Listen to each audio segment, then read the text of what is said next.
Bangladesh premier league BPL এর 12তম আসরকে সামনে রেখে অনুশীলনে ব্যস্ত সময় পার করছে দলগুলো। বিদেশি ক্রিকেটাররা এখনো না আসলেও দেশি ক্রিকেটারদের নিয়ে প্রস্তুতিতে কোনো কমতি রাখছেন না তারা। সোমবার ঢাকার অদূরে পূর্বাঞ্চলে ক্রিকেটার্স একাডেমিতে অনুশীলনে ব্যস্ত সময় পার করেছেন ঢাকা ক্যাপিটালস ও নোয়াখালী এক্সপ্রেসের ক্রিকেটাররা। অপরদিকে বসুন্ধরায় অনুশীলন ম্যাচ খেলে রংপুর ও রাজশাহী, আর সিলেটে অনুশীলন করে স্বাগতিক সিলেট দল।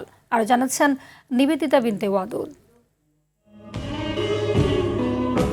বিপিএল এর আসন্ন আসর সিলেটে শুরু হওয়ার কথা থাকলেও স্বাগতিক সিলেট ছাড়া বাকি দলগুলো নিজেদের ঝালিয়ে নিচ্ছে ঢাকাতেই। পূর্বাঞ্চলে ক্রিকেটার্স একাডেমিতে অনুশীলন করেছে ঢাকা ক্যাপিটালস এবং নোয়াখালী এক্সপ্রেস।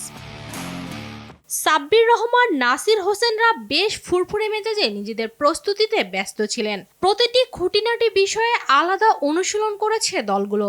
বাদ যায়নি সুপার ওভার সিনারিওতে কিভাবে খেলবে সেটাও। আমরা কিন্তু সুপার ওভার প্র্যাকটিস করছি, শুধু এক ওভার করি না, আমরা 3 ওভার সুপার ওভার প্র্যাকটিস করছি। আমরা নিজেরও করছি, আবার এটারে ডিফেন্ড করছি, দেন আবার এটারে ডিফেন্ড করছি। সো আমরা 2-3টা প্লেয়ারে নিয়ে কাজ করতেছি, যারা সুপার ওভারে বল করবে, যারা সুপার ওভারে যায় ব্যাটিং করবে।